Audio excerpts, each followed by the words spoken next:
This company did not learn a thing from this past week of TV.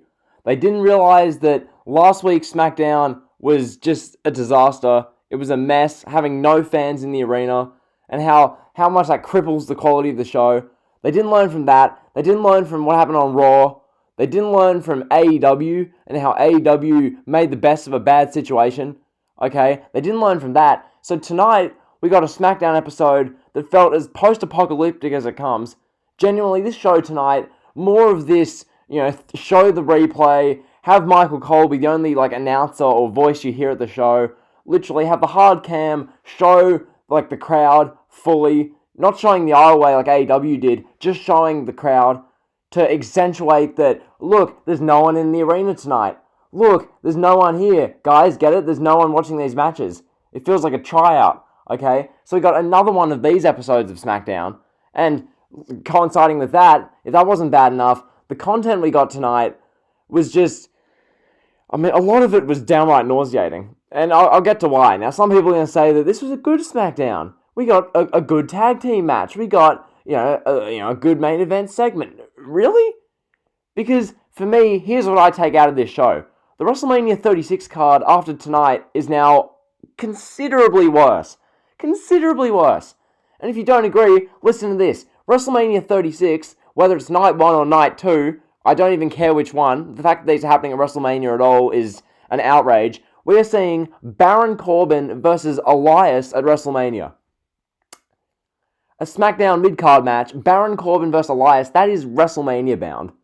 After that absolutely horrendous opening segment we got tonight, this thing you're seeing on the screen, just wait to hear my rant on that. That was absolutely nauseating. We're also seeing a six-pack challenge to SmackDown Women's title. This we pretty much expected, but listen to the women in this. So obviously Bayley the champion, of course. Lacey Evans, I guess to be expected, but really, from who else? Dana Brooke, Naomi, Tamina, excuse me? And then you've also got Sasha Banks in there. She'll win the title, I hope. And then we've got, inevitably, a triple threat match. Sami Zayn, Daniel Bryan, Drew Gulak. I'm less annoyed about that. But of all the matches you can go with, that's just a bizarre one. You're not going to do Zayn versus Bryan. You're not going to do a 5-pack challenge with Nakamura and Cesaro in it. Just a weird avenue to go. The SmackDown tag title picture doesn't look any better. That's just an absolute mess. And then obviously the main events are as they are. So that's what the WrestleMania card looks like after tonight. And coinciding with that, this whole WrestleMania 36 is too big for one night. Bullcrap, that's garbage. So pretty much to top it off, I haven't even mentioned this yet. I'm 3 minutes in the review. Rob Gronkowski, Gronk, is your host for WrestleMania? Really? Personally, I'm not a big NFL follower. I know who Gronk is. I have for a while. The Patriots tight end. He did a really good player for them.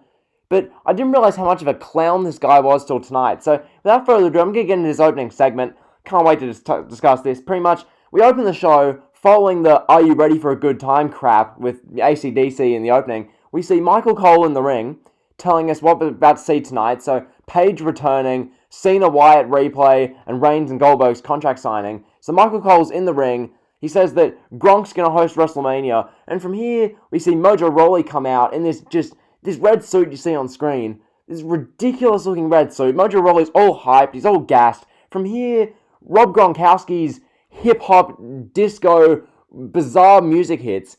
This whack music's hitting. So Gronk, this 6'6", 6'7", just giant, comes out dancing like he's literally a 13-year-old that's just been electrocuted.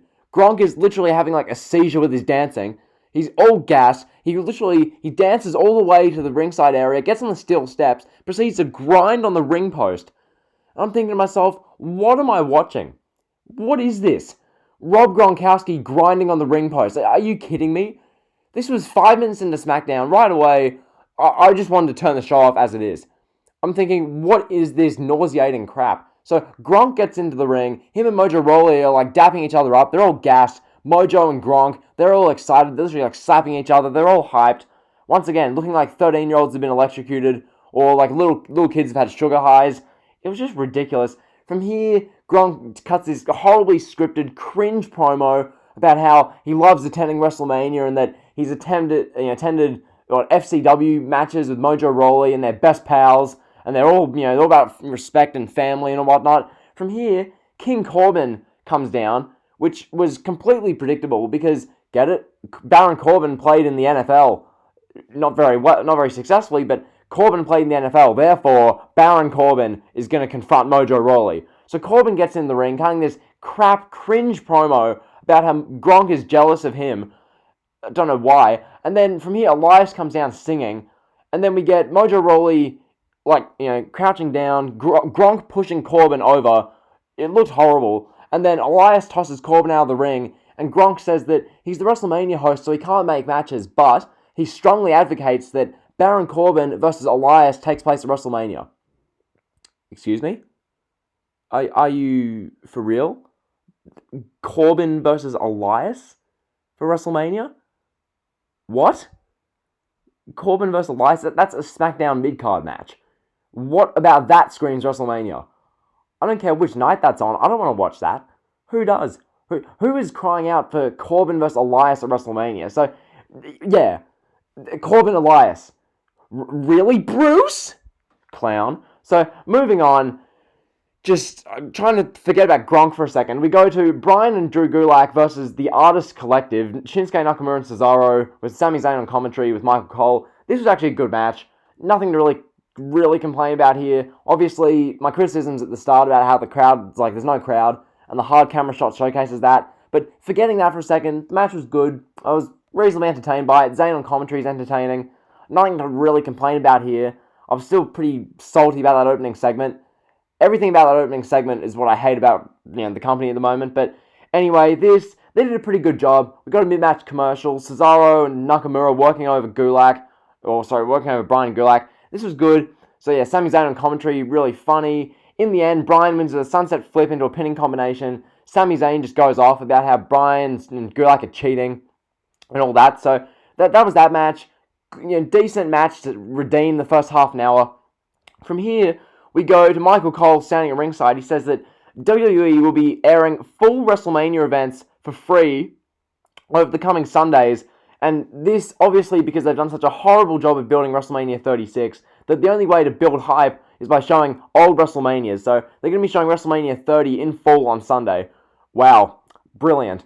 Now, I would have, if they don't replay WrestleMania 17 and WrestleMania 19 or 20, they'd be clowns. But anyway, from here we see backstage Bryan and Gulak stretching together. Sami Zayn comes over, he's all pissed. He says that Gulak shouldn't even be on SmackDown, he doesn't deserve the opportunity. From here, they do this whole thing where Bryan says that if Zayn's so sure that him and Gulak are garbage, then why doesn't he put his title on the line against Gulak and Bryan at WrestleMania? So, Gulak, Bryan, Zayn, IC title, fine, whatever. It's an alright match. I mean, it could be Bryan versus Zayn, or Bryan versus Nakamura versus Zayn, or something like that, but Gulak in there, fine, sure. From here, we go to Paige's return. Oh wait, never mind, Paige isn't in person for this. Bruce! Paige is she's sitting in some gaming chair in her office in, wherever the Fox studios are, California or something, Los Angeles, or wherever. She's in LA, and she's sitting on Skype, doing this, interview thing with Michael Cole. From here, Bayley and Sasha come out within 5 seconds, and we get this, exchange about the women's revolution or whatnot. From here, Paige says that she talked to Fox, and she's now going to announce the women's title match for WrestleMania, for some reason. So as I said earlier in the video, Bayley will defend the title against Lacey Evans, Dana Brooke, Naomi, Tamina, and Sasha Banks. Okay. Which women in that match deserve an opportunity? I guess Sasha Banks, but she's barely been on TV the past 3 months. What about, I don't know, Naomi, maybe? But why is Tamina, Lacey Evans, and Dana Brooke in this match? What has Dana Brooke done to deserve a WrestleMania match? What has she done? Literally, she's been in a women's tag match every 3 weeks, and then she had the horrible little angle a couple of months ago with Elias where they were spanking Drake Maverick in the ring for 2 weeks. Why is Dana Brooke deserving a WrestleMania opportunity for the women's title? Why does this have to be a fatal 4-way? If you're going to do a multi-woman match, do Bayley, Naomi, Lacey, and Sasha, because they're the only 4 women they're showcasing. And why is Dana Brooke in there and not Carmella? This makes no sense. Why is Tamina in this match? So, whatever. So, when Paige announced that Sasha Banks was in this match, Bayley storms off looking all like anxious. Sasha Banks then started smiling when Bayley walked off, so Sasha should win the title, and that was that. So from here, we're 50 minutes in the show, and we cut to the full match replay of John Cena burying Bray Wyatt at WrestleMania 30. So, as I said, this began 50 minutes in the show. It ran through 2 whole commercials, which went for like 5 minutes each. It got literally 26 minutes of the show. And so we get to see what 80,000 fans at a WrestleMania looks like, which it feels bad because, you go from Sasha Banks and Bayley with their segment with Paige in front of no one in the arena, to seeing 80,000 people watching a Cena match. Anyway, quick side note, Luke Harper, just watching him involved in this WrestleMania 30 match, and thinking how funny this is, because 2 nights ago, him and Matt Hardy broke wrestling Twitter by debuting in AEW. Now we're seeing Luke Harper, Brody Lee, literally on Friday night being showcased for 25 minutes because of this Wyatt Cena thing. So that's a cool, funny little side note. Anyway, watching this match back I found it really hard to do. Just seeing the exact moment where Bray Wyatt's career fell off a cliff, I found it rough to watch, but anyway, I prefer watching this to the full Rumble replay on Monday, or last week when they replayed the full Tag Team Chamber match. So, it was what it was. We obviously know the outcome to that. So, from here we see a recap of Cena and Wyatt's promo segment from last week, and then Miz and Morrison come out, we go to commercial, back from the break, Alexa Bliss and Nikki Cross are interviewed backstage, and then this leads to Alexa Bliss announcing herself versus Asuka next week. In other words, what this meant is that Kabuki Warriors versus Alexa Bliss and Nikki Cross is official for WrestleMania, basically. So we get to see another match which has no story or reason to care, coinciding with the 6-pack women's challenge match, where a bunch of the women don't deserve to be in there. Baron Corbin versus Elias. That bizarre Intercontinental title match, which, why is Gulak in that match? Can't that be just Brian Zane or something? And then, inevitably, I guess I'll go to the tag teams now. We go to the dirt sheet, which... this whole segment was goofy. It was pre-taped, obviously, because the way they shot it, basically, Miz and Morrison are in the ring, and I'm thinking this is the same thing as last week. They say that, as champs, they ask the crowd who they're going to face next week, and I'm thinking to myself, no one will respond, and then they'll leave, and it'll be another dead promo. But instead, we see Miz and Morrison cosplaying as the New Day, we see Miz and Morrison cosplaying as the Usos, and we see Miz and Morrison cosplaying as Heavy Machinery. So, all of these 3 Miz and Morrison cosplay teams exchange some cringe dialogue for 2 minutes about, Otis and Tucker being dressed as bacon or hot dogs. They're having this horrible exchange. In the end, Heavy Machinery come out, and we get Heavy Machinery versus Miz and Morrison. Just a dead tag team match. No reason to care. At this point in the show, I turned the show off at this point, because I couldn't be bothered anymore, knowing that Reigns and Goldberg's face-off, and probably one of them spearing each other, will be in the main event, and that'll be it. So, that, ladies and gentlemen, was Friday Night Smackdown for March 20th, 2020. We are now currently 2 weeks and 1 day away from WrestleMania. The WrestleMania card got significantly worse after tonight's show. I flat out believe that. Coming into this show, the card, we pretty much knew set in stone what they were. They had 4 matches set for Saturday, 4 matches set for the Sunday night, and now they've announced Corbin Elias, the 6-pack challenge for the women's title of SmackDown, the women's tag title match, the Intercontinental title match, just all these random matches. They basically announced the SmackDown tag title match tonight. This whole thing. SmackDown as a whole is just infuriating to watch. Because you look at AEW and everything they did. All Elite Wrestling had literally the heels on one side of the crowd, the faces on the other. You had all this stuff throughout the night. MJF gambling, Sean Spears betting on matches. You saw the stuff with Lance Archer and Jake Roberts.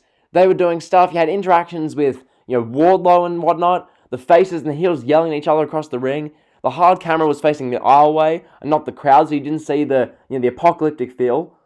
So AEW did it right. But WWE, no. Let's not learn from that. Let's just do the same thing we did last week.